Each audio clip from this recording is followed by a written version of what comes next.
right, man. Y'all know what time it is. My Uncle Tay, the Shotz At The Bar, the podcast with no limit. I mean, the podcast with no limits, excuse me. We got a special guest in the building.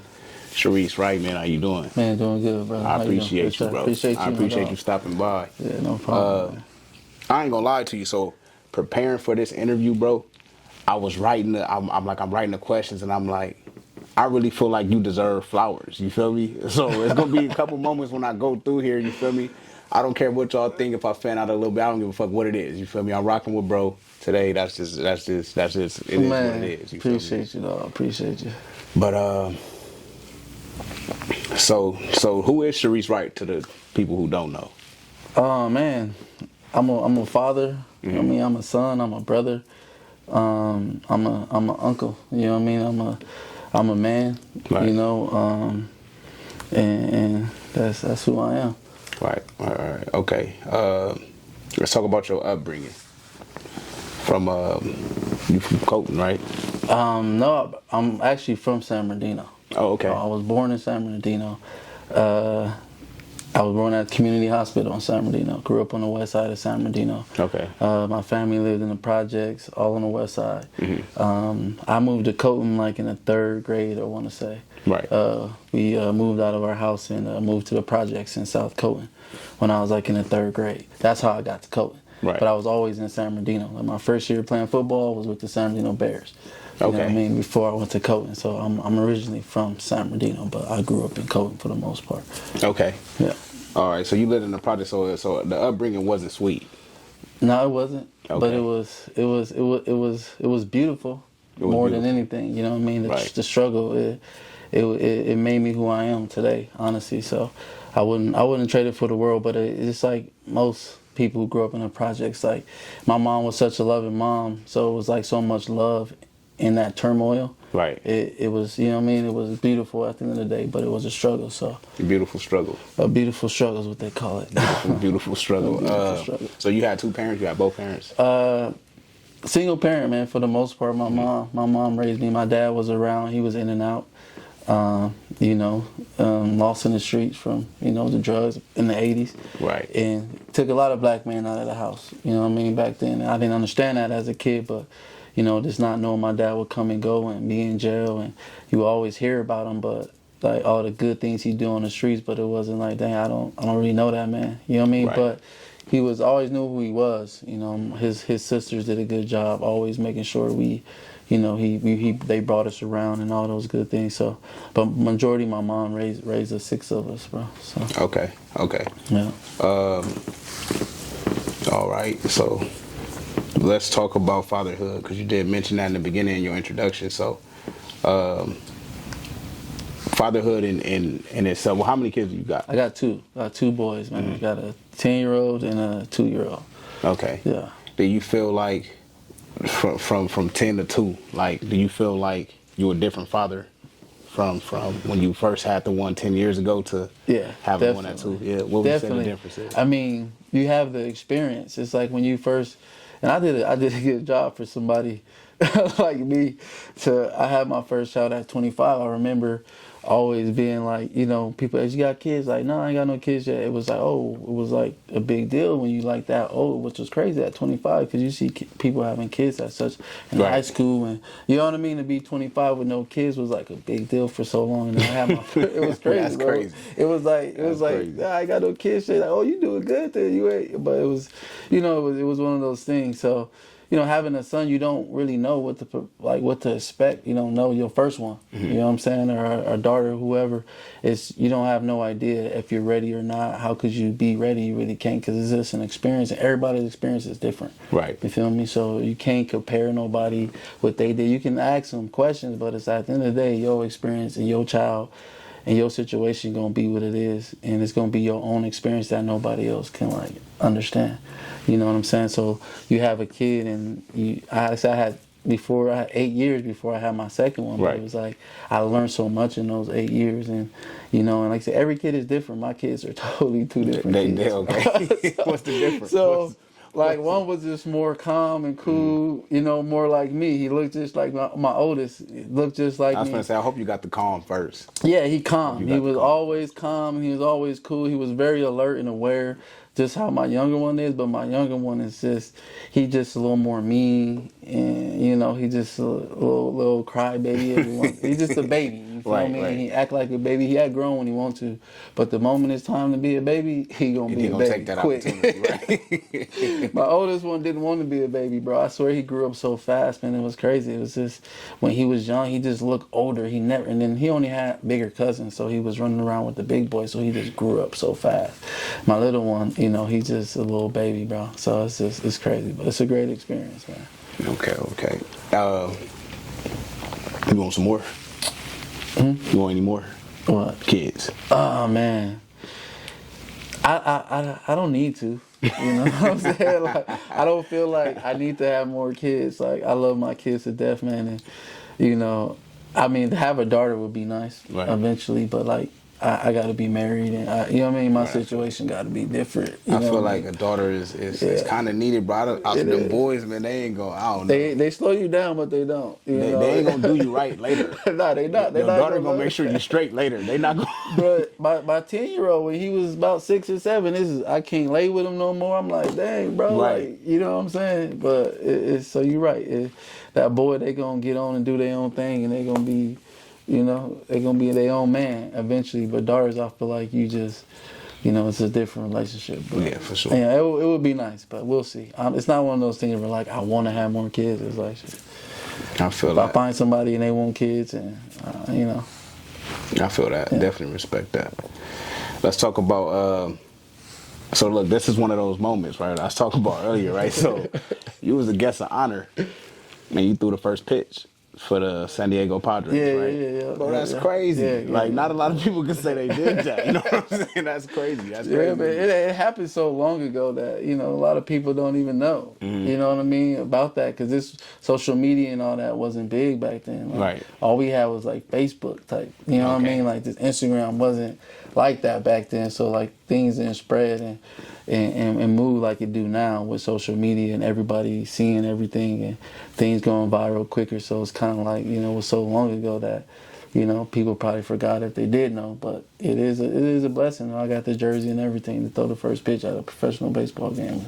Like you said, that's dope. Coming from where I come from, that don't happen. Right, no, for real. It's happening a lot more, but you the only person I know that threw the first that, like, I personally know that threw the first pitch. Right, you know what I'm saying? Yeah. It was great, man. It was a great experience. How was it? It was dope, man. It was beautiful, dog. It really was. It was like those childhood dreams that you have. Right. You know what I mean? To, like, achieve these things and be a professional athlete, like, you know, like, to even be in a position of, like, y'all want me to go throw a first pitch like that. You know what I mean? For me, I like, feel you. That's like, damn. Yeah, like, it's like your life, like, really in front of your face type shit. Yeah. Right. It's something that I could say I did. I think I still got the baseball and everything. That's dope. That's dope. So giving back, what's your inspiration to give back? The biggest inspiration is, like, it's the help that I needed to be successful in life. You know, like, a lot of people had to help me, bro, like, to make it. You know what I mean? Like, a lot of people helped me, you know, in a lot of different ways, out of love, out of, you know, I'm gonna want something back from it, whatever, but people had to help me to, like, get there, because my mom, like, couldn't take me to practice all the time. Like, so somebody had to, like, drive me. A parent had to come pick me up and take me to practice for me to play football. Like, it was so many different situations like that. I had to catch the city bus by myself in the 4th grade to go to a football game. But, like, you know, it was so crazy. I went and just told my story to the kids and hung out with them, played basketball with them. And at the end of the night, I was talking to one kid. And when I was about to leave, the kid started crying, bro. Like, you know, he like, man, you about to leave? I'm like, yeah, I gotta go. He's like, man, he's like, I just, like, and he started crying, bro. He's like, I just want to thank you. And I'm like, for what? He's like, man, thank you for talking to me like that. He's like, I never had nobody talk to me like how you talk to me. Like, you know, he's like, you inspire me. It was just crazy. He was like, man, I never had nobody, like, talk to me like that. I'm just like, what the hell? It's like, shit, like, it hit me, bro. Like, you know what I mean? It really did, because I was a kid before, you feel me? And I was never in a group home, but things that happened in my life, I could have easily been. You could have been there, in a group home. But God, you know, is good. And He's protected us and kept us out of that system, but I could have easily been one. You know what I mean? So it touched me, bro, for that, and that inspired me to like, man, I gotta do this, because like I can really help these kids. You know what I'm saying? Because they need that type of love. It's like, you know, they don't have their parents, and at the end of the day, all kids want is their parents. Right. Kids that have been in the system, like, at the end of the day, they want to be with their parents more before they be anywhere else, no matter what their parents did to them. So no, for real, it's just the love that kids have for their parents, and you know, a lot of these kids don't got that. So if I'm like, can open up a house and provide that family and provide that love for them, it would help give them motivation and inspire them to like get out of the system and, you know, and live a good life and not feel like their life is gonna be, you know, nothing because of it. You know what I mean? Because they in a situation, like they can change their situation and make it better. But that's where that came from. And from there, and that's kind of like a process, because they changed the whole group home system, and it's a lot. But so but in the meantime, we just started, like, you know, we started providing resources for people and food resources. And during COVID, man, we blessed a lot of families, man, and gave out a lot of free food. During that time, that was a blessing, you know, provided housing for people, just whatever we can to kind of help, you know what I mean? I think honestly that's around the time when I met you, was Lounge 24. That was around that time, right? Yeah. Good old Lounge 24. Shout out Lounge 24. Shout out to Lounge 24. Man, the spot. Yeah. I want to thank you for that, man. I had me some good nights. Man, no doubt, man. I'm working on bringing it back, man. You know what I mean? It was a great experience, though. I'll be missing it all the time. I'm like, man, I got to get it back going. But it's such a struggle in that business. It's like, you know, first of all, like, you selling alcohol, and it's like, you know, to have functional spots in certain places, you just can't control everybody. You know what I mean? And the hardest thing to do is like keep people safe, and that's like the biggest thing when you like having them come to your place. And when you're dealing with alcohol and everybody got guns, and it's hard to really, especially in our area. It's like it's so much politics and so much things that goes on to where like certain people can't go, and it just makes it hard. You know what I mean? And you try to put something on for the city, for the community, but like that's kind of hard because there's so many things that go into it and people don't get it. You know what I mean? But I still have like, you know, of dreams of like going back and like tapping back into that industry and like getting it back cracking, and because it's neat. I like to go to lounges and hang out. So the whole thing was, for me, I don't have to go to nobody else's place. I can go to my own. I can bring the lounge to me, and that was my whole like idea behind it. It was like I want to create something that like me and my boys can go hang out at and kick it on a Friday night, or we don't have to go to nobody else's place, and we can enjoy ourselves. And we still, me and my best friends who all play Jimmy, and you know, my boys that played in the league, we from out here, we definitely been talking about like finding a spot and opening up a spot out here, like more of a lounge where we can come and watch the games, and you know, bring other NFL players out and watch games and stuff on Sundays, and you know what I mean, do like brunches and shit like that. So that's what's up. Yeah, we definitely on the works with that. That's what's up. So real quick, so Coach, okay, let's switch it up. So we're gonna talk about Coach High, right? Yeah. That was the legendary. Well, yeah, that was for sure legendary team. But when everybody I know, when we talk about that team, we talk about three people. You know what I'm saying? Like we talk about SHAREECE, Jimmy, and Allen. You know what I'm saying? And being a kid, I like. Y'all was like famous to us. You know what I'm saying? Like when we was kids, like y'all was like famous to us. They like, we ain't never seen y'all. I'm 33. Okay, I'm 37. But I'm just saying, like, we still thought y'all was like, even from being a freshman to varsity. Like the freshmen look up to the varsity. I mean, I was a freshman. I looked up to the varsity like, wow, like, you know what I'm saying? And I never seen y'all though. Right. You know what I'm saying? No, like I never seen you play, but I had always heard your name. And that's why I say like famous, because I ain't know you. You know what I'm saying? I never seen you play, but I knew y'all was balling. You know what I'm saying? Like, and everybody knew that. Let's just talk about the success of that team. How far did y'all go? Or what was y'all biggest accomplishment, like accolades? It's probably gonna sound crazy, but we didn't go far. Okay. which is crazy, man, because we had I want to say my senior year, we had 5 dudes that got drafted in the NFL on that same team. From that team? Yeah. Damn, I only know about 3. Brad Sorensen. Okay. He was our quarterback. He went to the Chargers. Okay. He was undrafted, I think, but he was on the Chargers with me when I was there. Okay. And Daniel Sorensen, he won the Super Bowl with the Chiefs, the safety. They brothers? They brothers. Okay. And they both made it, and they was on that team. Daniel Sorensen was like our starting safety my senior year. And then me, Alan, Jimmy, and Brad. Yeah, so that's crazy. It's crazy. That's crazy. That's five crazy. of 5 us people is crazy. and yeah. 2 of them won Super Bowls. Jimmy won the Super Bowl. Yeah. And Daniel Sorensen won the Super Bowl with the Chiefs. So like that's the team. You know what I mean? But like we made it to. So he won recently. He won. Yeah, he won in the last 2-3 years. Okay. Yeah. Last year I think he was with the Saints, but the year before that, when the Chiefs won it, the last time he was on the team.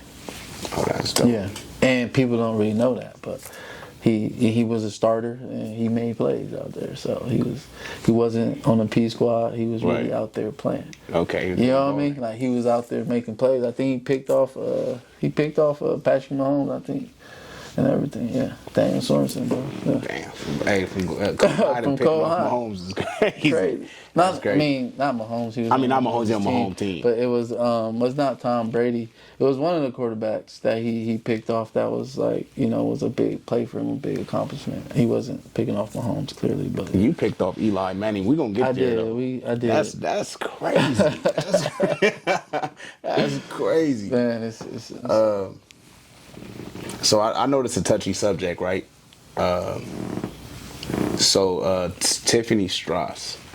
So what was her position at the school or on for the Colton High football team at that time? She was the athletic trainer. The trainer. Yeah, she was a trainer. So she was the only trainer at the school. Okay. For all the sports. For all the sports. For all the sports. Okay. Yeah. So earlier this year, you came out and you expressed that for lack of a better word, she was molesting children. Right. Can you speak on it or? Yeah. I could definitely speak on it, man. It's one of those things where, I deciding to come out public about it was like I went back and forth with it. When the idea came up of like possibly speaking up about it, and I went back and forth like, nah, don't do it. I don't want to it was like I was thinking about how other people would feel or what people had to say, and I'm just like, for me, I'm that's who I am as a person. If I can do anything to like speak for kids who can't speak or people that can speak, like I'm in a position to be able to do that. I've been humiliated. I've been talked crazy about. I played in the NFL, gave up touchdowns. There's a lot of things where people said crazy things to me where it's like, I really care what people got to say about. Right. You know what I mean? It ain't about that. It's about those people who it is going to impact and the lives that it is going to change. Like, that's who I had to like think about more than think about the critics. And some people going to agree, some people not going to agree, but that ain't for me to worry about. Like, they got to live with that. So my purpose is to help people and to speak up for kids who feel like they can't right now, who's getting molested, right? Like, and feel like, dang, if he can come out and say these things, like, give them courage to do it, because it takes a lot. Like, it takes a lot to be able to come out and talk about something like that. And because I'm comfortable with myself and who I am, I'm able to do that. Right. But that doesn't mean it didn't affect me, right? Like, it affected me, which is why I'm like talking about it now, but I'm like trying to heal from it. You know what I mean? Because when you don't talk about it, it's like, how could you heal from things like this? And it happens to like so many people, bro, who you won't even like. They won't talk about it though, but trust me, it happens to a lot of people. Like, you know what I mean? Like, they just don't come out about it or don't talk about it, but it happens often, man. And my thing is, I'm trying to like stop it and do whatever I can to like shine a light on it to where it can stop, because I have kids. You know what I mean? I have boys who are going to go to school. They're going to be around teachers and trainers and all this. So it's like, and around people who are predators, so it's like, how could we stop this from happening to kids? Because parents are sending their kids to school thinking that their kids are safe. Right, as they should be. As they should be. Right. Under this I'm trusting you for 8 hours with my kids. I'm dropping you off, and I'm expecting you to educate them, teach them, like protect them, like Right. not, you know. And that wasn't even like the thing. The fact that like it happened to me and it happened to, then you find out like how many other people. This is getting out of hand. Then you read the stories and it's like, damn. It wasn't like she just had a relationship with me and me and her was doing our thing. Right. Like she's doing this to like multiple kids, like from 14 years old. Like, and the things that she's doing, like on the ESPN segment that came out, it made it seem like, oh, she just gave me some head and she just sucked some dick and that was it. Like, no, that wasn't it. Like she was having porn star sex with kids. Like, you know what I mean? Like it's just psychologically, it's not good. It's not healthy. Right. For anybody. It's just, you know what I mean? If I dated a girl and she told me like, oh yeah, I'm on a date with her and she like, shit, I had a 14-year-old, 15-year-old that I was fucking with. Like, you know what I mean? Right. Like a couple months ago, like, and I'm on a date with her and she say that to me. Right. I'm not gonna be like, dang, you got you a 14-year-old? Right. That's not. I can't even rock with you. You a molester. You know what I mean? You will probably try to mess with my son. Like, Right. you know what I'm saying? If you willing to mess with my son, gonna be 14. Like, do I have to worry about that? Like, Right. That's weird. You like kids, like, you know. And everybody look at it differently, man. But like when you're a kid, you don't really. You thought it was cool, right? Like, oh yeah. I'm like, you think it's cool. It's a kid. It's being a kid, and it's also being a male, Right. to where they're gonna look at it a certain way. And I'm Exactly. That's a big thing too. Yeah. That's another reason why. having Good that you talk exactly, about because having the courage to come out. I want to say I appreciate you for that, because a lot of people they're not going to, I guess, appreciate it or even take it seriously, because Right. they're looking at it like, well, Oh, he's a boy. He's a that was boy. a girl, but it don't matter. it don't matter. Don't matter. It don't matter. It's all the don't matter. same.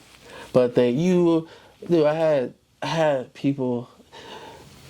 You were boys, you knew, and these are like adults who I thought were like role models and like protectors in my life. And when they found out like this is gonna happen, because they knew about it and didn't say nothing about it at the Right. time, when they should have, right? You knew about it, and then now you're telling me, oh, you guys were boys, you knew what you were doing when you was like doing that. I'm like, did I really? I was a kid. She knew what she was doing. She was teaching me what this supposed to be like when you get head. And I was a 16-year-old kid where I'm gonna have sex at, where, you know what I mean, where I'm gonna do these things at, and I wasn't bringing girls home. Like, my life wasn't like that. Like, Right. you know what I mean? You were able to take advantage of me in the situation, and it's just not right, man. Like, I can't deal with anybody that's okay with that. I don't even want to, you know what I mean? I'm cool on you. If you're okay with that, then that's you. You got different morals and standards than I do as a person, as a human being. Right. If you're okay with adults having sex with kids, if you're cool with that, we two different people, bro. So it don't even matter, because I'm never okay with that. So I want to ask you something. So how did it make you feel? Well, let me ask you this: how did you feel about her then, versus how do you feel about her now?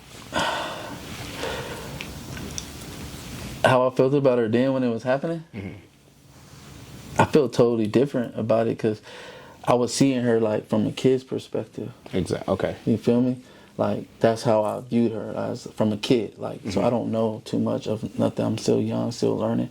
I'm 37. I still feel young and I'm still learning. But so imagine being Right. 15, 16, right? And you're dealing with a grown up. Right. You know what I mean? Like, person feeling like who she knows not how to steering you groom wrong. you. Right. You buying me food. Like, you doing all these things that I don't even know really.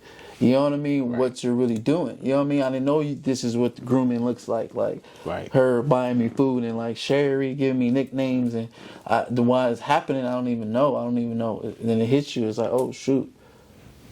And then she giving me head. It's like, whoa, this is really happening. Now it's like a secret, and it's like it's happening at your house with your dad. Like, it was crazy. But when I got there, I heard rumors about this. But it's only a rumor until you find out, then it happens to you. Mm-hmm. Right? Like, dang, it's just, niggas be lying. Like, oh, she gave a nigga head. But like, I'm a freshman. You heard those rumors, but they just rumors. You don't know. Then it happened to me. I'm like, that shit wasn't a rumor. That shit was real. Like, she really doing this. You know what I mean? Then it was victim after victim after victim. And, you know, as I got older and, you know, in my life, like I said, it was certain ways I felt about sex, and where it's like, damn, why am I numb to this feeling sometimes? Like, you know, now I'm trying to get head from a 16-year-old girl after this 25-year-old girl just gave me a At head. 16, so they understand. Right, and it's not. So now they don't know what they doing, and I'm like, I already know what it's supposed to feel like. So it's like I don't even want head from you because I want that from you.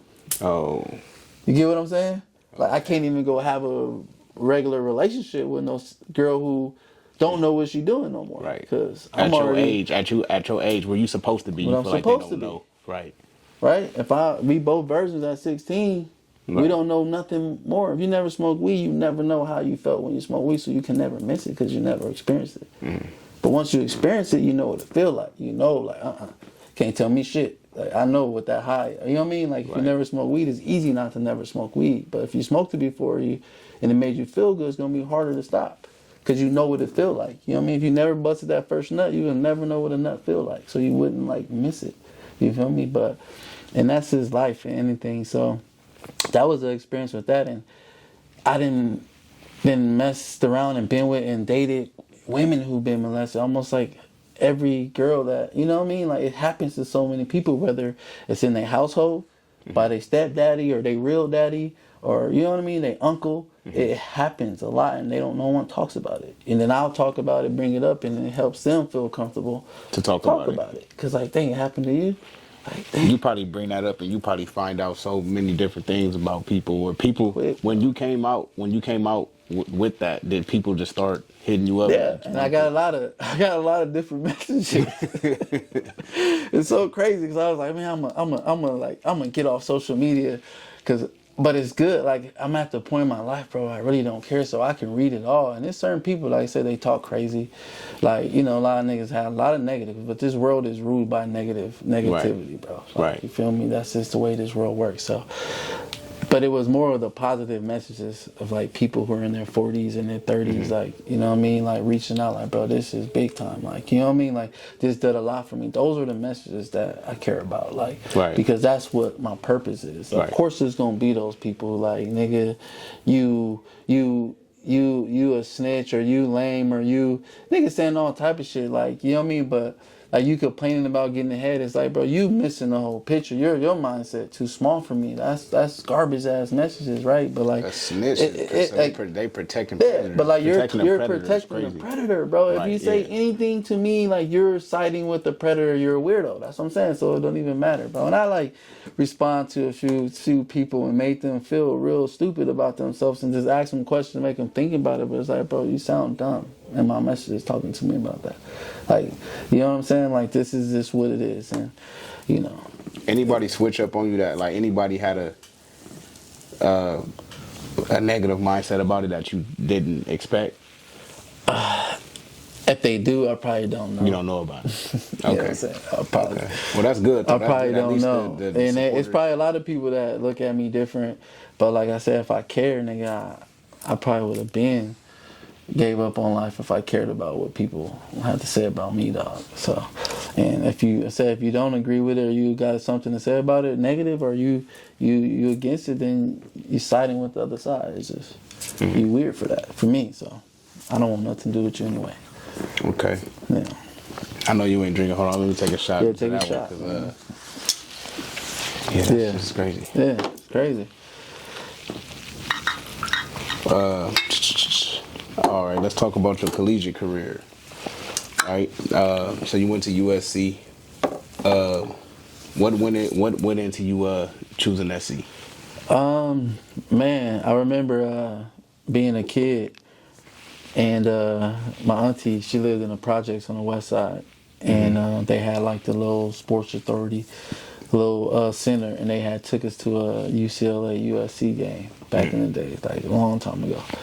And USC won, and they came out with those red jerseys, man. It was a whole different vibe, and that's when I became a USC fan. Okay. So once they offered me, it was I already knew where I wanted to go. And they was the best school at the time. No, I mean, no. I mean, I flirted with other schools, you know what I mean. But I already knew in my mind, like if I have a chance to go to USC, that's right. Like why wouldn't I? Right. You know what I mean? Like it would have. Especially being from right here. One of my best decisions. I made a lot of good decisions, made a lot of bad, but that was one of the best decisions that I made. You know what I mean? When you're in the NFL, you don't really have always have the decision to Right. make, or what team you go to. Right.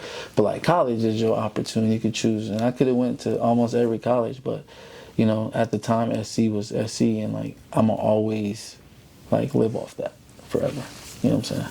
That's what's up. So you mentioned that they were the best team, and they were, right? At the time, so yeah. you went in '06, right? Mm-hmm. And that is the year right after Reggie Bush, Matt Leinart, Brian Cushing, all them dudes. Right.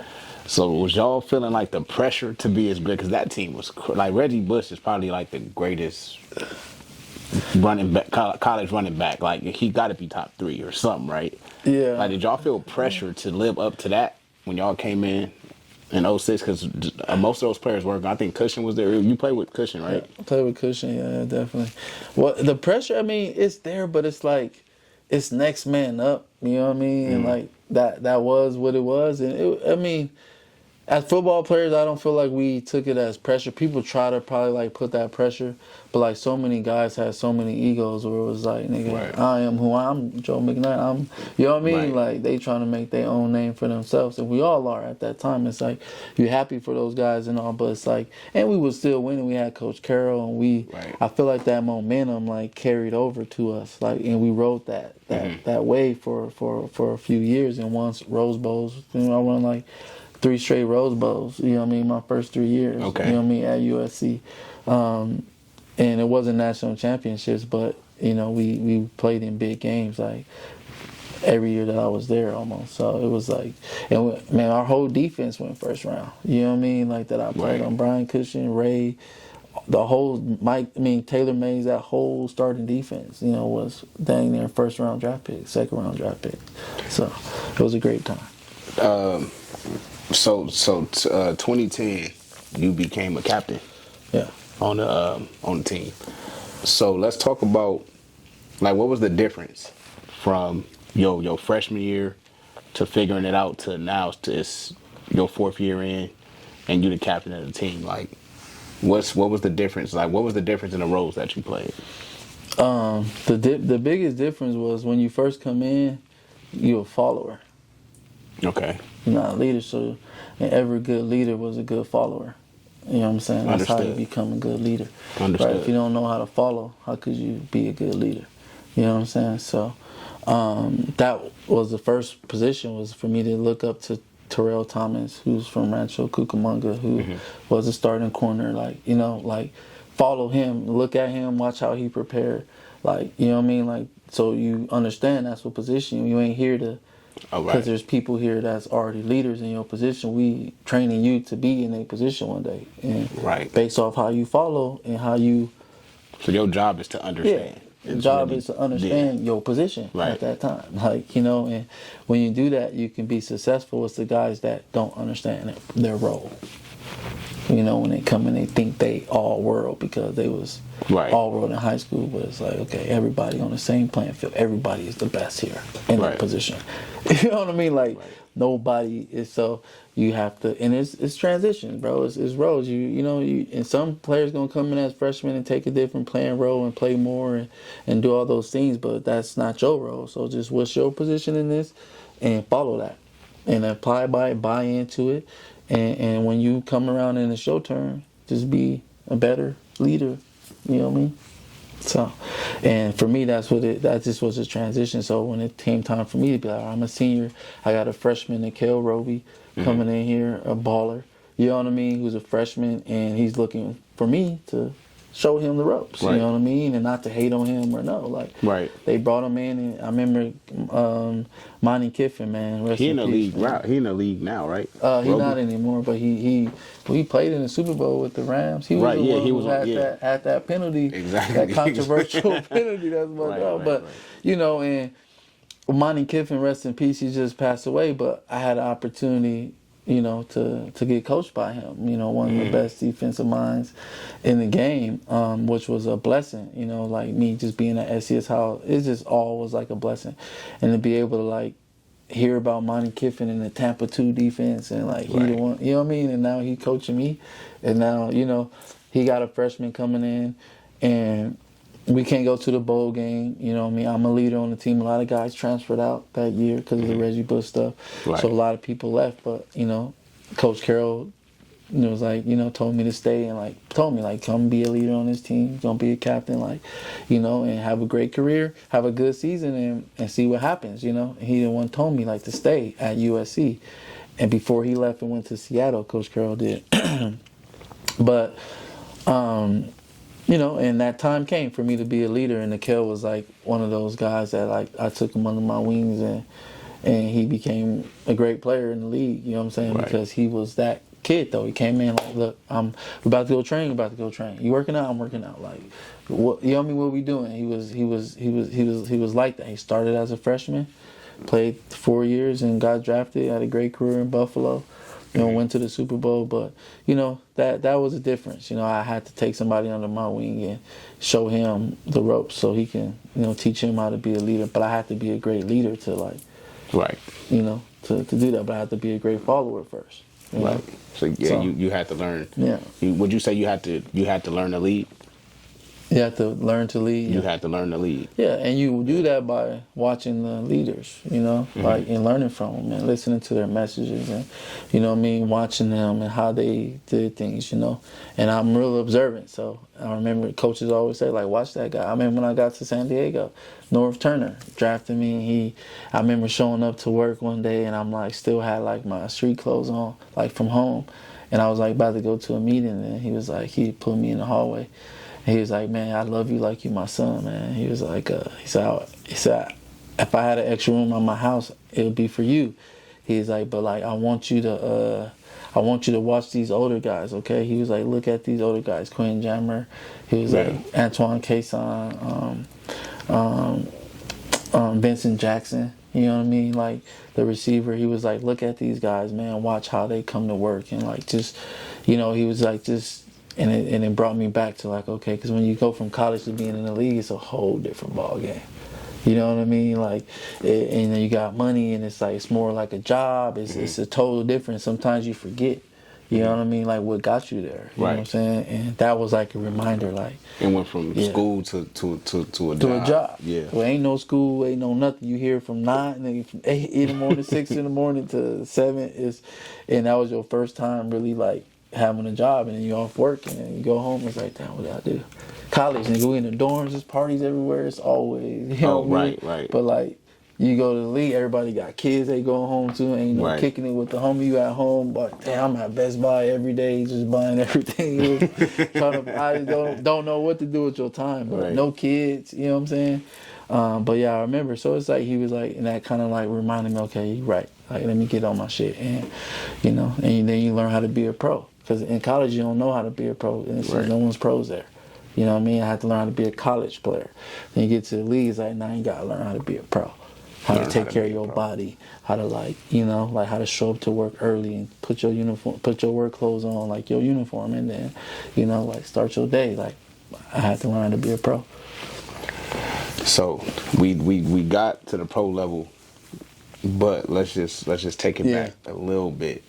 Right, let's talk about the NFL draft. Right, you got picked third round. Yeah, third round. Which to me is that's high. You know what Top I'm saying? 100, man. Yeah, that's pretty high, bro. Let's talk about the preparation and just the feeling going into the NFL draft. And it was mixed emotions, man. Honestly, it was one of those things where like. Once you like decide to go to the NFL and like you gotta deal with agents and hire agents, right? And then you have these interviews with these teams and you go to the combine. And like for me, the combine changed my whole perspective of the NFL. Why would you say that? Because you really see like really what it is and how much like the NFL don't care about you. You know what I'm saying? Like, and you love something so much, it's like, damn, like, not even that you love it, because I'm a kid and this is my dream as a kid, right? I'm going through all the phases. As a kid, I decided like I want to play football. Started playing Pop Warner. I'm chasing this dream as a kid. Then you get there and you start to like, all the shit you don't see behind the scene, you get to see. And it just gives you different understanding of like what it really is. Like you just a body, a number, and somebody's gonna draft you pretty much, a team. They're gonna use the shit out of you as much as they can, and they're gonna get rid of you, and they're gonna go find somebody to do it. Oh. Yeah. You know what I mean? Like that's all it is, and it's just a cycle. And it don't really love you like you love it, because it can't. Like it can't. It ain't gonna cut you. They gonna talk bad about you. You know what I mean? They gonna not want to pay you. They gonna make you play hurt. They gonna make you feel bad if you don't play hurt. If you are hurt, they're not gonna talk to you. It's a lot. It's a lot of emotions that go involved in it. But just the combine is what like showed me that like dang, this shit don't really love me like that. So like, how could I love it back? You know what I mean? So you went into the NFL feeling like this. I remember being at the combine, bro, and I'm just like, this ain't it. Like this shit is like slavery, bro. Like how fast could he run? Could he? Yeah, like, and when they put me on stage, my nigga in my tights, and I had to walk through all these people, and they just got notebooks, and you walking through all these people, and you get on stage, and you got to stand on the scale with your hands out, and they like, yeah, this 72-inch wingspan, he's 5'11", 150 pounds, and they're reading this off like a fucking car in the auction line, bro. Like, and you standing there on stage, and people just looking at you, taking notes. You know what I mean? Like, just like how how much we finna bid on this? Yeah, pretty much. Like, and that shit just did something to me, bro. Like, damn, this shit feel like this is like what the slaves felt like when they was like getting sold. You know what I mean? Like, that's exactly what it was. Just more money, higher bid. Like, but the money that they giving us is nothing compared to what they making. Compared to what they these owners are billionaires. You know what I mean? They paying 4 or 5 people on one team 20 million, 15 million, like type of money they got. No checks never bouncing. So and that's why the contracts and everything is changing now. But like that kind of changed my whole perspective of it, man. I'm like, I gotta go in and get more out of it than it got out of me. You know what I'm saying? That was like the approach that I took. Where like, I got to get more out of this shit than it gets out of me, without giving like my life or like, you know what I mean? Like too much of me to where like I'm not even gonna be able to enjoy what I got out of it. You know what I mean? Because my body messed up, my brain is fried, or you know what I mean? My knees is being tore. Thank God, like I didn't have no major injuries outside of breaking my neck in college.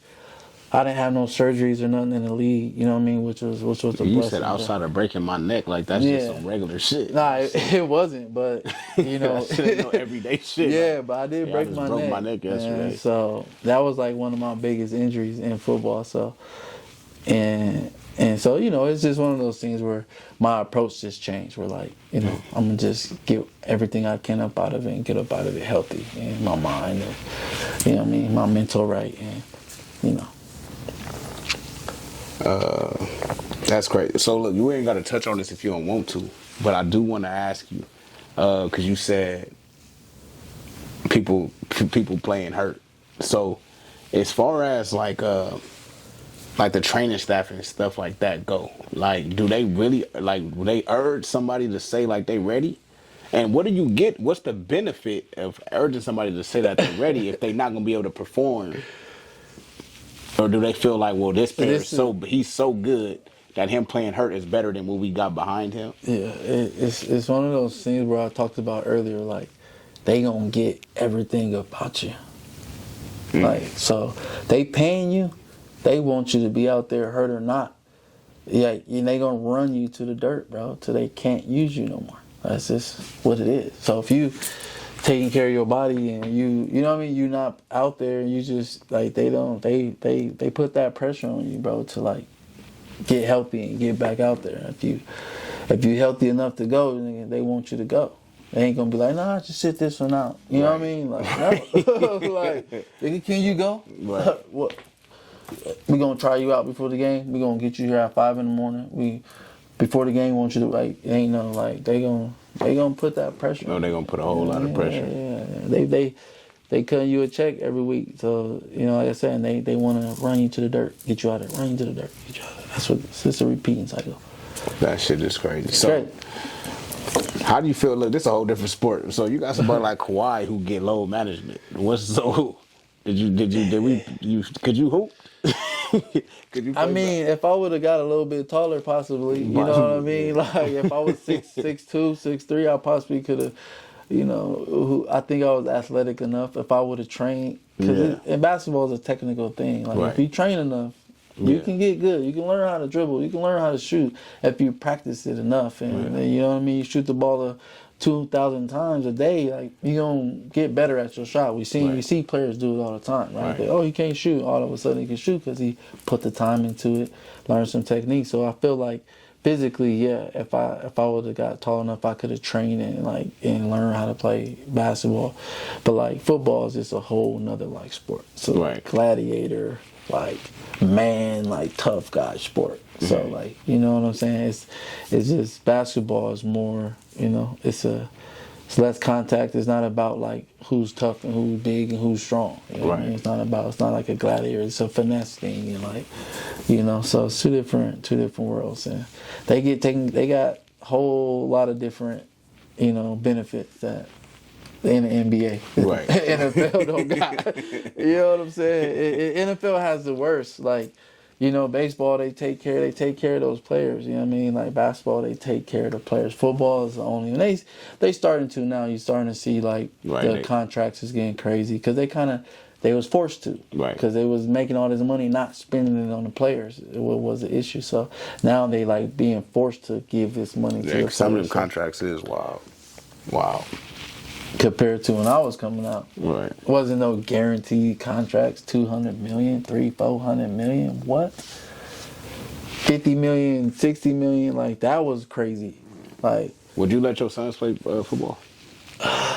Honestly, bro, I battled with that as a dad, right? Mm-hmm. Like, as dads sometimes, I know we talked about fatherhood, it's like you live vicariously through your kids a lot of times, like, you know what I mean? Where it's like, you only could see when I was a kid. Sometimes I'm like, damn, when I remember buying my son a car bed, right? He never asked for it, but I'm like, he gonna love this shit. Like, everybody wanted a car bed. Right, yeah, but that was for me. Bed. Right. I wasn't able to get one as a kid, but now I got a kid. I'm like, I'm gonna buy my kid a car bed. Like, what boy don't want a car bed? Got the lights on the wheels and stuff. This is dope. He gonna love this shit.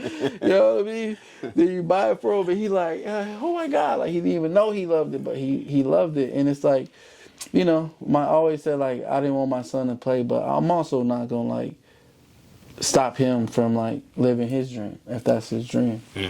And I never pushed it on my son or anything. He came to me and, when he felt like he wanted to play football, I'm like, I was that kid who wanted to play. I couldn't imagine my dad, like, nah, nigga, you can't play. Right. Like, bro, what? Like, okay, it would have crushed me if he would have told me no. Like, I was trying to figure out why he not here taking me, you know what I mean? Like, and, so I see myself in my son. I'm just like, dang, of course. Like, if you want to play, I'm not going to stop you. I'm going to just make sure you're prepared for it and you understand what it is. And you go about it differently because I have the knowledge now to, like, help you with that. Like, a lot of the guys in the NFL, dog, who are ballers in the NFL, what you learn is most of their dads played in the NFL, bro. Right. They come from Taylor Mays, his daddy played in the NFL, like TJ McDonald, like all these players I play with. I see like a lot of those guys who were like knew how to be pros already. Their daddy was like NFL players, so they grew up in it, so they understand their dad is able to advise them and make sure they more prepared because they grew up in football. I didn't. I was growing up watching it on TV by myself, like with these dreams all by myself. No dad there pushing me. I'm lifting weights in my neighbor's backyard by myself. You know what I mean? Like, as a kid, it wasn't no dad there like kicking game to me. But like I tell my son, you're gonna be better than me because you have me. And I'm gonna make sure of that. Like, that's my goal. Is to make sure like you're better than I was because it started with me. And now it's only gonna get better from here in our generations and our family. Your brother might play like. NFL is becoming a generational like sport. Like you see a lot of juniors out there. Most of their dads was in NFL.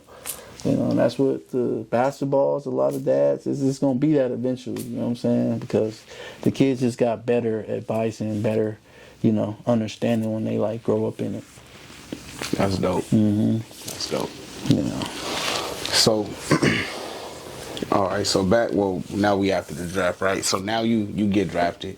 We in a like just getting drafted and then everybody around you because you you still kind of like fresh out of high school, right? You know what I'm saying? Like you still so Shit, right. So 4.5 years, right. yeah. So how did your peers receive you? Like was it people, did you just start getting mysterious cousins? Everybody feel like you hit the lotto? Like how was like how was it going home after getting drafted? Oh man, it was once again it was a lot of mixed emotions in that. You know what I mean? You got a lot of love from people, you know, you got a lot of hate, you got a lot of like new people, you got a lot of people, oh you should, you know, and you got a lot of Right. people telling you what you should do, what you need to do. Everybody got advice for you on, you know what I mean? It's a lot that goes to my peers. You know, a lot of my friends was all in the draft together. So, you know what I mean? Like for us, it was like a big deal.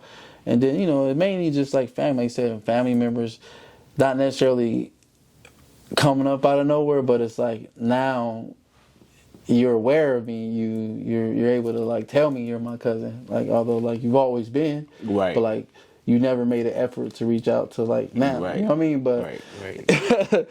so that's just what like makes a difference. I really don't know you, my family, but I don't really know you. Like we don't have a relationship, so it's kind of like hard for us to start now, especially at this point in my life where I got a lot going on. Right. You know what I mean? So, and it's like I don't really need new people in my life, and you know that was like one of the biggest things. Like the hardest thing is just keeping your circle small with like real love. You know what I mean? Like Right.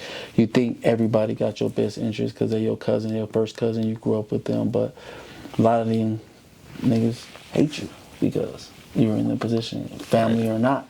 They mad because it ain't them. They mad because they can't go buy whatever car they want. You know what I mean? They mad because they don't. And money is the evil behind it. Why everybody, right? Why That's the root everybody of it. switch It's gonna up? be the root of it, It's right. the money. Like what you doing for other people and what you not doing for me. What you should be doing with your money. Like everybody want to count your pockets, and you know what I mean. And that's just the problem with society, man. And you know, having somebody who make it. Like I didn't win the lottery, bro. Like Right. I worked for you this worked shit. hard Like, for that shit. my life is on the line. Yeah, Like, you worked hard I'm for out that here. shit, It ain't nobody out here laying out no cones for me. Ain't nobody waking me up in the morning like, Reese, nigga, you gotta go work out, nigga. Let's Right. go. We about to go hit these hills, nigga. Like ain't none of that going on. Like, but You did that. but now that I'm here, it's like everybody got to want to tell me what to do and how to do it now. Like that's crazy, you know. But I'm not gonna tell you what to do with your money and what you got. Like that's not my place to do that. So do whatever you want to do with your own. Like, but everybody is worried about what I'm doing. It was so crazy, bro. Just pay a cousin phone bill. Somebody find out about it. It's crazy. Oh, Like God dang, I can't help nobody without. Right. Oh, I didn't help you, so it's a problem now. Now you hate me, you know, but or I ain't shit. You know, it goes on and on and on, dog. But you know, yeah, that's crazy. Man. I can only imagine. it's crazy. And then, like you said, I went from Colton High School, Right. an hour west to USC for college, to 2 hours south, nigga, to San Diego. Right. I never left, bro. So Right. I leave college, got all the college people I know, go to NFL now. Like, you know what I mean? Like, it was crazy. It's a beautiful, beautiful thing, but it was a lot. Right. It was a lot. And sometimes it's better to go away. You I was feel just me? gonna say, like sometimes you have a that's like better a blessing career. and a curse. It's a blessing and a curse, bro. Like, you don't stay close, so you got your family. But it's Right. kind of like if It's I a was late, blessing. I'd really be able to block some of And that focus shit out because and be better and focus on my job more. It's like game day. I got 30 people want tickets and it's crazy. You know what I mean? Like it was just a lot of stuff that like you trying to like make sure people there, but it's like dang, it's a lot of pressure on you at the same time. So he said it was a blessing. And like I want to go to San Diego, bro, only because I like want to stay close home because I want to be able to like. But I could have took my family, my mom and my siblings, and we could have. Which would have happened if I'd have got drafted somewhere else? I would have took my mom. We all would have been gone. You know what I'm saying? But we stayed home, so you know we never really separated from like all the madness. So my mom was getting a lot of it. You know what I mean? Being your son, like what you should be living like. You should be like. You know, my mom had to deal with it. My siblings had to deal with it. Just being drafted and like being from a city that's so small and like you know everybody know everybody and. Like you said, we never really left, so I was able to pop up and pull up and be around still. So, you know, it was a beautiful thing. But like you said, I could also went away and You know, not had a lot of the They BS. feel like you got drafted. You was supposed to just buy Miles and Rafe. You was supposed to Bruh. get how many acres of Mom was supposed to have every designer bag, and she was supposed to be on shopping sprees, and like, bro, whoa, what? Like, whoa, like, that's not how this works, okay? Like, you know, and what's crazy is, bro, like, before I got drafted, man, this is crazy. Like, I set all my family members down because I knew what was happening. And God put it in me, bro, to like sit them all down, bro. This is like. Right before I got drafted, bro. And it was like... You a young man at this point. A young man, bro. But, like, God's been with me and, like, putting these things in me, bro, to, like, understand certain things. And, like... And I remember, bro, like, I got all my family, my big mama, everybody was there, bro. And I sat there and talked to them and told them, like, I'm going to get drafted. I'm obviously don't know how much money or whatever, but, like, I can't make people rich by giving people my money or, like... You know, like I can't do that. But what I can do is help invest in businesses and create businesses that we can make money off of and like get rich off that. Can't get rich off my pocket, but we can get rich off me investing my money into these businesses and creating a life where we don't have to work for nobody and we can live off this as a family, right? Like, so I'm gonna go into the NFL, do my thing, and when I'm done, whatever you do in the meantime, in between time, by creating a business and a brand or doing whatever, when I come back, let me know what we doing, right? Like, you got this business, okay. Or I'm going to create some businesses. You did this, you got this degree, you in this position to do this. Like, now we can really make some things happen to where, like, you not asking me for money to, like, for you to go spend it on drinking or buying weed or, you know what I'm saying? I can't fund your bad habits. You know what I mean? But I can fund a business that's going to help make some money for you and for me. Right. And 8 years go by. You know, I play 8 years, come home, and all right, what we doing? You know, created a bunch of businesses and, you know, for other people, for my family, right? These same people that I gave this message to 8 years prior. Right. You know what I mean? So like, I'm coming, doing what I say I was going to do, and I'm willing to invest my hard-earned money into you people. Right. Right? As a family man and want to help my family. And that's what I did. And that's where all these businesses that I got involved with was like created for, you know. But, you know, when you do it and you can't, and the problem with that is trying to like control everybody else and like make sure you need a lot of people for things like that. I'm only one person. I only can do so much, but I need you to do your part. Right. For this to work. Right. Trust it. That's how I have to trust the system when I went to new teams and played on different teams and bought in. Like, it's the same thing I'm trying to create for y'all. It's an operation, right? It's like, this is how this works. This is a business. It's like the NFL. It's an operation, bro. Like, it's not, all these big companies is operation. It goes all the way down, trickles all the way down, but it starts with like a corporation and like, you know, there's board members and like, you know, I'm trying to create that with my family, like, you know what I mean, and put everybody in their position. But it was hard, man. I did my best, man, and you know, you can't save everybody, you can't help everybody, but you try, and you know, I could sleep at night like peacefully knowing that I did that. Okay. You know, that's dope. That's dope. Yeah. Yeah. Definitely commend you. I mean, yeah, because sitting everybody down and then coming back and doing what you said is... Yeah, bro, and it's a real thing, bro. And any of my family, they can tell you that's no lie, bro. And it was just something that happened, and everybody was there, bro. And it was crazy. And I said, I came back 8 years later, and I invested in 86ers and brands and everything. You know what I mean? They've seen it and put money into it and try to help everybody do something. You know what I'm saying? But I can't make you, like, do your part. Right. I'm going to just do mine. Do what I said I was going to do. You know, so. So, in the NFL, you played for, let me know if I missed some teams, but the Niners, you got the Ravens. I never played for the Niners, man. It's crazy because people always say that, but they signed me. I signed a deal with them. I was there for like 5 weeks, but I never technically played. Like, did you actually be traded? Yeah, I asked them to release me, bro. Okay. And I asked to be released. They were trying to trade me, but they was just trying to, like, BS me. But I asked them to release me. It's one of those things where, like, I was fresh off San Diego. They signed me to a 1-year deal, worth some good money. And, you know, I felt like I earned a place on the team at the time, but they just decided like not to play me, bro. It was the craziest thing I've ever. Like, I don't know what happened, or like my agent was like, bro, did you like talk to one of these people's wives or something, bro? Like why they doing this? I'm like, bro, it don't make no sense, bro. I thought they was gonna cut me originally, then like they kept me on the team. I'm like, but y'all not really. You know what I mean? Like then at like the first week come, I'm not even active. Oh damn. And so I'm like, whoa, like why didn't y'all just cut me? Like, you mean to tell me I'm the 5th, 6th best corner on this team? Like, this is crazy. I'm on a 1-year deal, remind you. So I can't be on this and not playing. Like, I'm trying to get another deal out there. This is the whole point. Like, nigga ship me to San Francisco out, and I sat down with the GM, bro. We had an agreement. When I told them I'll come back tomorrow, they kept me overnight. They flew me out. We couldn't like figure nothing out the first night. They was like, stay, we want you to stay one more night. We'll bring you in the morning, and we'll try to figure this deal out. Come back in the morning. We got like all the money, and I like told him like, what my plan was. Like I want to re-sign here. Like, you know what I mean? I want to get a chance. We'll do a 1-year deal. I'll come, let me play, and let me try to earn another deal like mid-season. You know what I'm saying? And get like a multi-year deal. And it was like a couple guys on the team that were like hadn't played yet. But me and my agent talked about it. He drafted these 2 players last year. They didn't play at all. We knew about these guys, right? But I'm like, you know what? I'm just come and do my thing and see where the cookie crumble.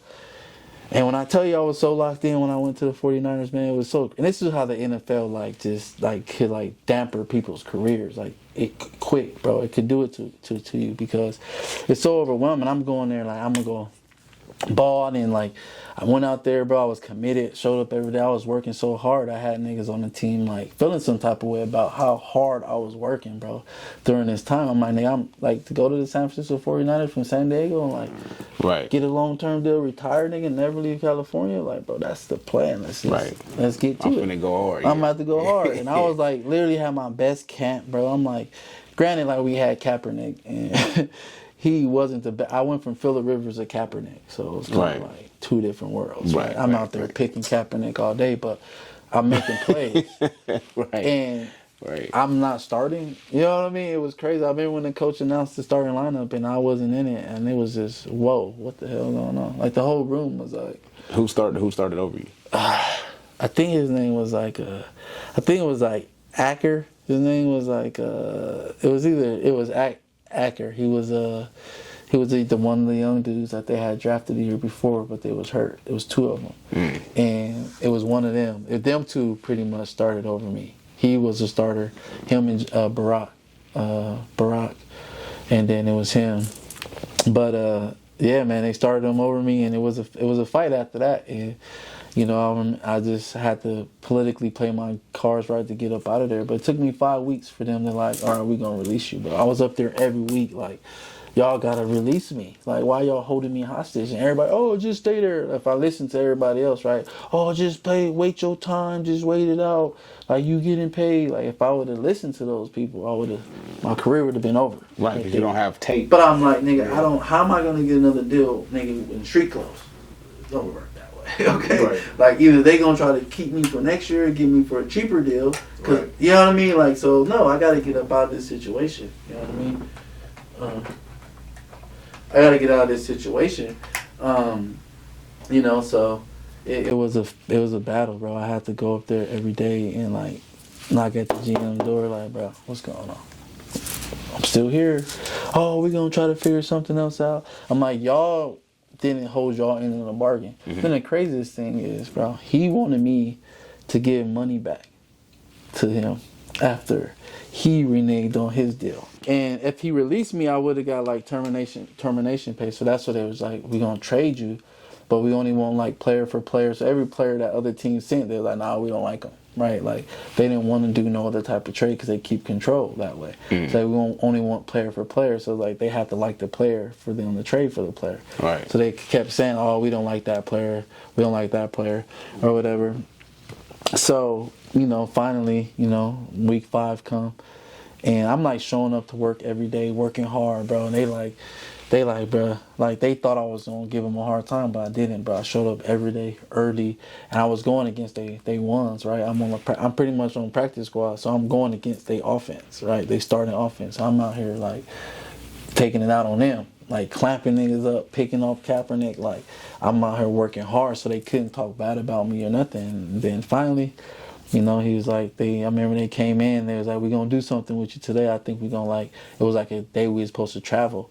And it's like, we're going to hold you back today. We're going to get something done today. I was like, nigga, yes, bro. It's like week 5. I never thought I'd be happy getting cut from a team, bro. I'll tell you, I didn't take a helmet. I didn't take a jersey. I didn't take nothing, bro. I wear that shit, got my shit, went and talked to all the coaches, and they gave me their bullshit spiel. And, you know, and I played my cards right, but I went to the DB coach, asked him why am I starting. He gave me some bullshit. He blamed it on the D coordinator. I went to the D coordinator. He blamed it on the head coach. And then all the way up, that's what led me to the GM. And now I'm sitting here. I talk to everybody. I'm at your table every day because you're the one that got to make this decision. I'm led to you.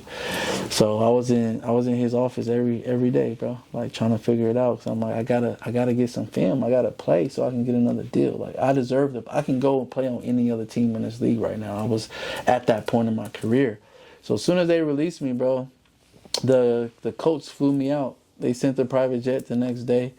And flew me out to Indianapolis, and then that was right before I signed with Baltimore. But yeah, that was a crazy situation in San Fran. That's why I say I never played for them. I was there for 5 weeks in the off season. Yeah. I never put on a uniform. I never played, never did nothing. So I don't really like count them. But yeah, I did sign a deal with them. So when you got released from the Niners, and then you signed to Baltimore. Jimmy was there. Yeah. So how was that? It was man. That was probably like one of the craziest moments. It was like, you know, we worked out together. That's my best friend, obviously. So we would work out during the off season. We talked about like, bro, imagine if he's like, man, we ain't no way we can we play the same position, and we came in the same year in the draft. So like, our contract gonna be up always at the same time, almost type of thing. So like, probably, right. You know, our contract will be always up at the same time. You know, we kept signing like the same long length of deals. But anyways, I just remember I said the coach flew me out, and I'm in the coach facility, and what the coach did is they didn't have a game till Monday, so everybody else was like traveling. They released me on like a Saturday.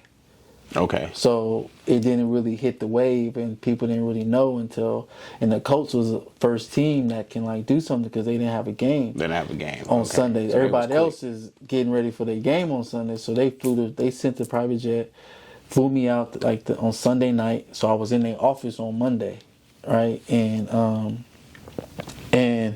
so that's when all the teams come. It hit the wave wire, but all the teams started calling. I'm in the coach facility already, but I'm like, probably not going to sign there. I wasn't really feeling it. I didn't like, you know, a lot of things about them. But it's like, damn, they just flew out a private jet for a nigga. Like, they must really, like, want a nigga, right? If they do that. Like, this is my first time experiencing that. And which is crazy that they didn't want to play you over here, but now I'm getting... Right. But I'm not good enough to play. The math ain't to not even be a backup over here, you know what I'm saying? And they got a team that's, like... 14 teams called, 15, 13 teams called on Monday. I'm in the coach facility on their phone talking to Coach Carroll from Seattle, like Miami, like, you know what I mean? Like trying to figure it out. And I'm like, I'm trying to get on the team quick because it's week 5 already. I don't have time to sit back and like, let me just travel all these teams. I got to figure this out quick. So then like Baltimore called, and Baltimore always liked me, always liked Baltimore. So that was like already, and then Jimmy was there, and then Jimmy got on the phone like, bro, there's no question. Like, y'all figure out the numbers, nigga, but I'll see you here, nigga. Like, what we talking about? I'm like, you know what? Let's just get these numbers right. And we were able to work out a deal. They gave me what I wanted, and shit, they put me on a fight the next day. And what's crazy is, bro, I went from San Francisco, this is a crazy twist to the story. San Francisco, right, to Baltimore on Tuesday. Right? Guess who we playing at Sunday? Y'all got Frisco? We got 49ers. Damn, did you play? Peep the story. Peep the story, bro. It's fucking crazy. So I get there Tuesday. They first thing they do, I go to the doctor, get my physical. First thing they do, call me up to their office. Boom. We got the 49ers. We didn't want to know everything. So. They want all the. They want all the scoop. I just left there.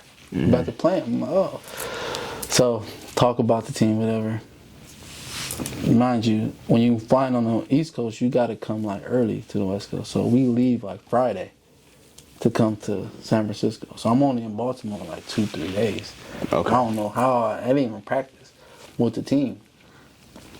I'm studying the plays the whole time, so I had to fly back to San Francisco like Friday. Wasn't even in Baltimore like 2-3 days. Flew all the way back to San Francisco. I get sick. The time difference, 3-hour time difference. I'm waking up early. It's like 3 o'clock in Cali time. Right. I'm waking up I'm started drinking coffee, all types of shit. I'm falling asleep. I was like, it was a crazy transition, man. And then I go to fly back to San Fran. I don't even got my swag right. I'm like, it's crazy, bro. I wasn't even there long enough. I'm already flying back, getting ready for a game, and play the 49ers, bro. And I end up playing like the majority of the game because the nigga get hurt. Like, nigga 10, 15 plays into the game, the nigga get hurt. Reach you in. I'm like, nigga, what? Whoa. But shit, I gotta do what I gotta do. Fuck around. Gave up 2 touchdowns that game. Oh. Right. He fell on one play.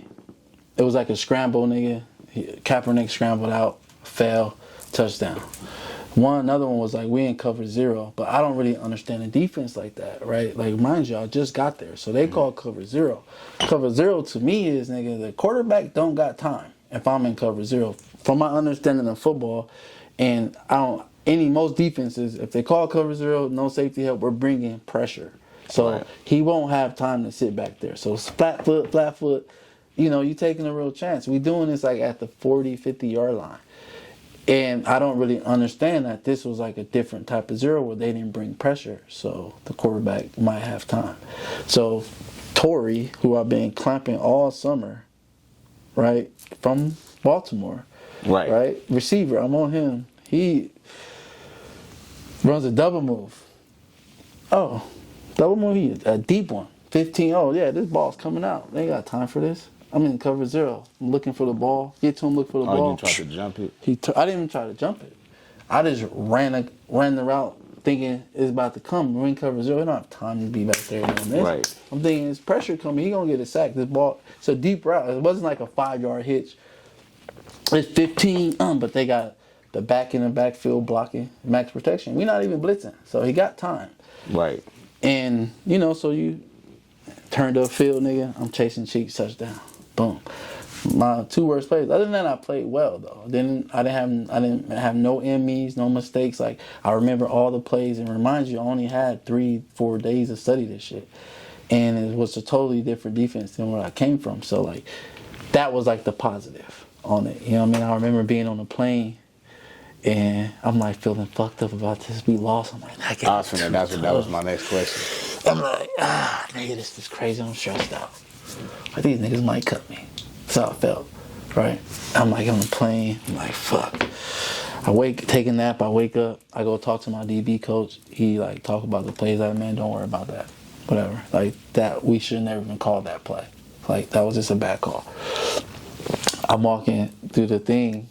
I see Harbaugh talking to Jimmy on the plane. They talking about that play. Talking about me.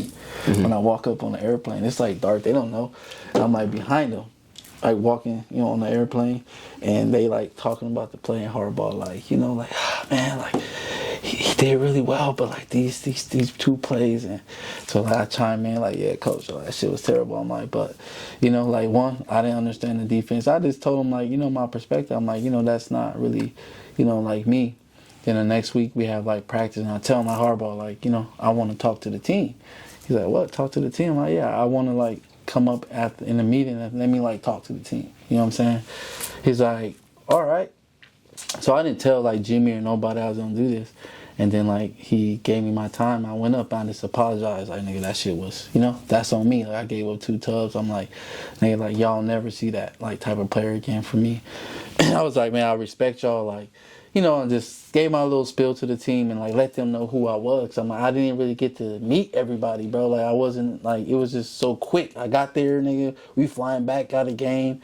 I'm like, so like, I just want to let y'all know who I am and, you know, what I stand for and, you know, and formally introduce myself to the team. You know what I'm saying? Like, and that shit was bullshit. And from here on out, I'm a ball. And that's what I did. And then that's when they gave me another deal after that. But so you played multiple seasons there. yeah, in Baltimore. Yeah. That's what's up. That's what's up. Who was your hardest cover in the NFL? Honestly, bro, it was I say this because I say Demaryius Thomas was my like biggest like battle that I had. Because I was not only going against him, but like the Broncos. Right. And I had to play him twice a year. Mm-hmm. You know what I mean? For 4 years. So like other people, like, you know, you'll see like I didn't give up. You know what I mean? Plays the guys were like Deshaun Jackson. I know you mentioned that. Where I've seen that. yeah, where like the fast, quick niggas that was little, you know, was rough. You know what I mean? When niggas is fast and you a press corner and you like to get up and get your hand, like the bigger receivers are usually like a little bit easier because like I can press them and be big, but it's the quick niggas that can get around you. And niggas like Deshaun, man, like can't run with that guy. Like regardless of, I don't care who you are, he's just too fast. So he gonna do that to a lot of people. You know what I mean? And he did it to a lot of people. So, and I was young.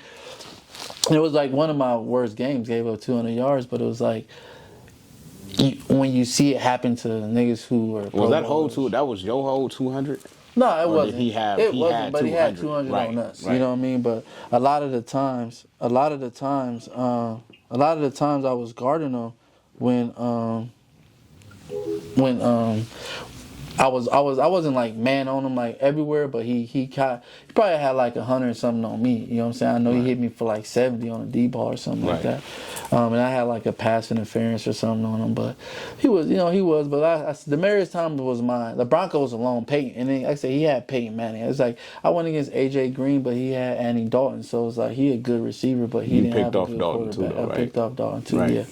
You know, he just didn't have a good quarterback. So it was like good receivers but like if you didn't have a quarterback, it didn't really matter. Demaryius wasn't the best receiver in a sense in the league because he had AJ Green, Julio, he was good, don't get me wrong, but like what made him better was he had Peyton Manning. Right. And he can get them open and change the play and put them in mismatches and stuff like that. And I remember whenever I would match up with this dude, bro, he would be a totally different player. I remember I asked him one game, like, bro, why sometimes, like, nigga, you be cool, and sometimes, nigga, you be trying to, like, kill a nigga? Like, I don't understand. Like, it's weird. It's like, bro, whenever they match you up with me, he was like, I just take that differently. He was like, they think that you can lock me up. I'm like, bro, but I have locked you up plenty of times. That's why they match me up on you. Like, so when I would match up on him, bro, he'll be mean, dog. Like, and it's like, and niggas like respect each other out there, like, bro, because this nigga's manhood. You feel me? But like, when I was matching up on him, bro, he was so big and strong. He was different. When I wasn't matched up, he'd be cool like that. What's up, nigga, bro? When I was matched up on him, nigga, he trying to slam me to the ground, nigga. He blocking me, nigga, trying to slam me, all type of shit. Oh, it's different. Crazy. It was a different ball game from me. He's like, I'm gonna make your life hell if they match you up with me. I'm like, I respect it. And let's talk about picking off, because you had two picks. Yeah, and I had one in the playoffs. Those don't count, but towards the season. But okay. So I got Andy Dalton. Who you getting in the playoffs? Andy Dalton was a playoff one. Okay. Yeah, and I got Eli Manning, and then I picked off what was his name from Miami. I forget his name. DJ Moore or something. Nah, he was an old head. Then I forget his name. But I was in Buffalo. I picked him off, yeah. But yeah, Eli Manning was good. Obviously, a Super Bowl champion, right? So. 2 times. And I didn't drop about 5 Peyton Manning. I mean, if I had better hands, I would have had a lot more picks. But when I tell you, I remember in the playoffs against the Broncos, bro. After picking off Andy Dalton the week before, we playing the Denver Broncos, bro, the following week, and during the season. They had ran like a fake screen and go for a touchdown on me, right? Mm-hmm. And I remember being in the game. It was the same part of the field, bro.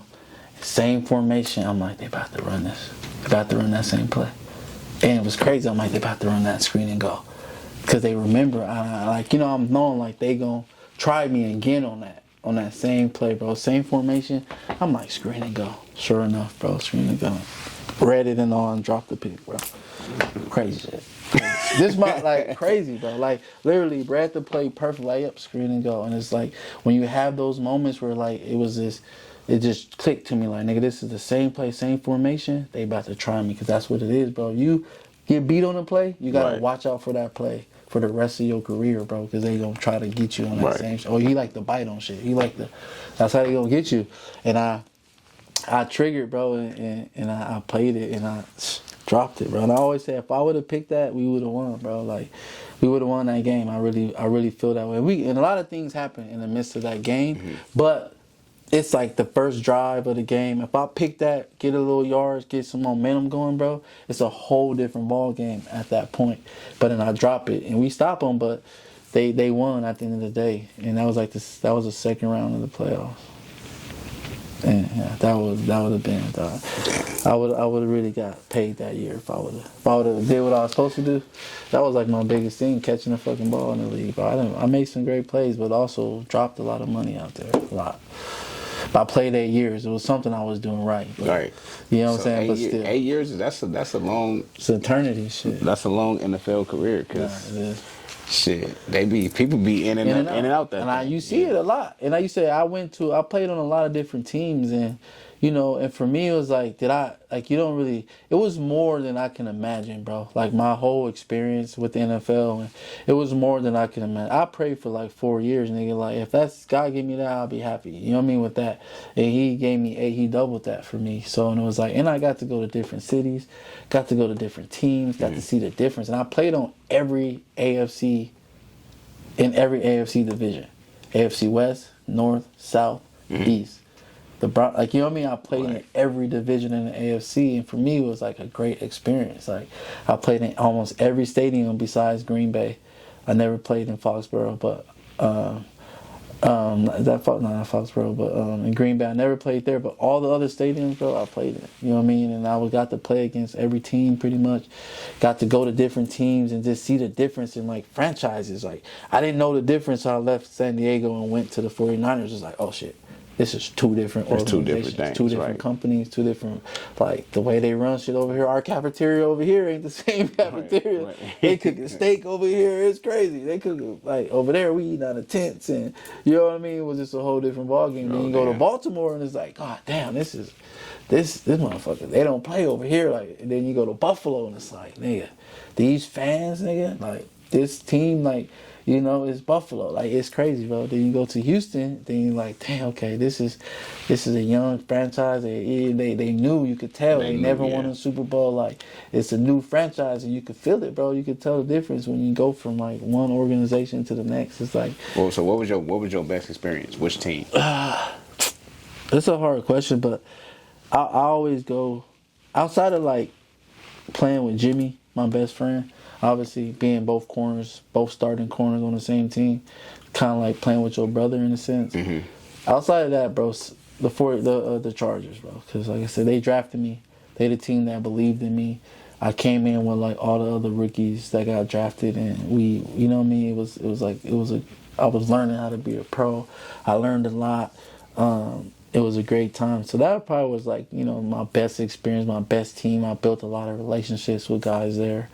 San Francisco, I wasn't there long enough.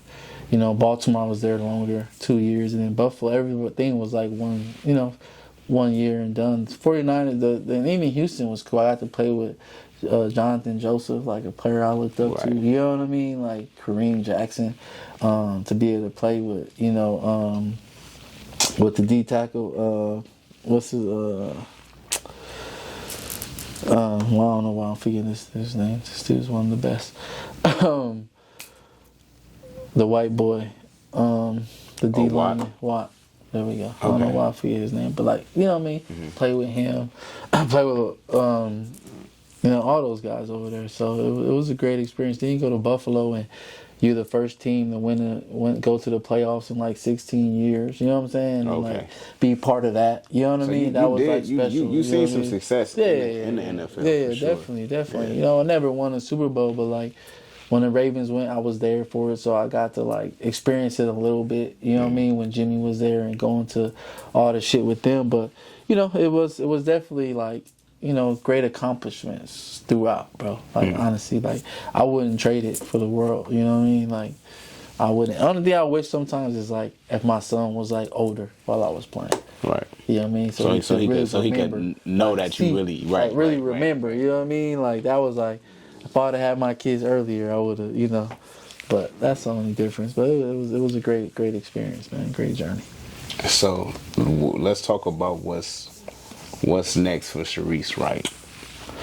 Oh man, Post NFL, post just man. The focus now, man, is my kids, man. Really, you know, putting myself in a position where I could just be involved more with my kids, man, and focus on them. Like, you know, early on after I retired, I was focusing on everybody else and everything else, and you know, and now I'm just taking it slow and steady, man, and you know, and embracing those moments. You know what I mean? Being a dad and you know, coaching my son's team and making sure like I'm there for him. You know what I mean? Like my dad wasn't there for me during this. I remember I missed my son's first practice, bro. He played soccer. He was like 3 or 4. It was just a practice. And he was like, and it totally blew my mind. I had to pick him up that day, but I forgot he had practice earlier.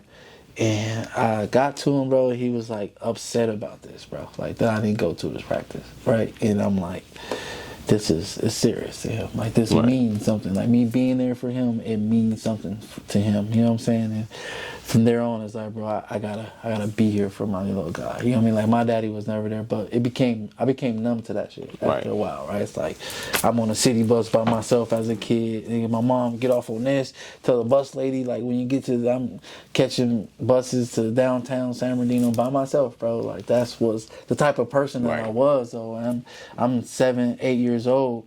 Mom, what stop I get off on? Just tell me I'm gonna go where I gotta go to get to Big 5 downtown San Bernardino so I can buy my wristbands, and then I'm gonna catch the bus to my football game. And I got my pass and everything, and I'm out of here. You know what I mean? Like I was on a real mission to like make it. You know what I mean? But kids don't got that. It's different now. You know what I mean? I had to like do that to make it out. My son don't have to do that.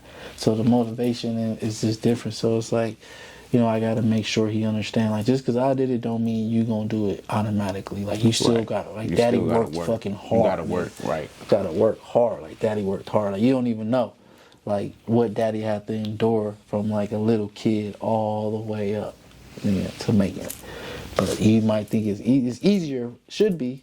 Right. Because you got better resources. But it's harder, actually, because you really don't have to. It's not right. You don't. I gotta make it out. Right. Like, no, for us, it's like, nigga. So Africa, football practice. Right. Where you gonna be? Right. You know what I mean? And I chose Little Africa for a second. You know what I mean? Talking about my childhood, I was in Little Africa for a second. Right. And it took me to be like, you know what? I gotta go chase this dream. This ain't going. None of these niggas got what I want over here. Right. You know what I'm saying? Like, they ain't got no cars, they ain't got no money, they ain't got no gear, I don't want this. I gotta go get what I want. And I left Little Africa, went to practice, and I never looked back. So, you know, and I chased that dream. But, you know, so that's it for me, man. Instead of being a kid, like you said, getting some more business ventures going on. You know what I mean? Things that I really want to dive into. You know, working on that lounge and, you know, like I said, just doing what I can in the community still. All those good things, you know. So, you know, like I said, it's being there for my kids, man, most importantly. We definitely appreciate you. Yeah, appreciate you, man. But before we go, though, you right here? Yeah. Ask your camera. I just need you to lead the people with something. Whatever, you know, whatever message you want to leave them with. Man, the biggest message I can give to people, man, is really just fuck what anybody got to say, man. Like, don't worry about the naysayers, the critics. Don't be afraid of failure, man. That's one of those things that it's gonna happen. You're gonna fail at things. Everything ain't gonna go, but just don't be afraid to do something because you're afraid it's not gonna work out, man. Chase your dream, man. Chase your passion. You know, don't let nobody stop you, man, because it's all up to you. You know, it's all up to you on what you want to do, and can't nobody tell you nothing about what you want. Only you know that, and you gotta dig deep inside, man. So that's like my biggest thing I could tell people. Like, fuck what people gotta say. You know what I'm saying? And focus on you and do you no matter what. Everybody ain't gonna like you. Everybody ain't gonna be happy with your decisions, man. Everybody ain't gonna agree. And that's just the way life is. No matter what decision you make, everybody ain't gonna agree. So just make the decision and live with it. Hey, man, and make the most of it.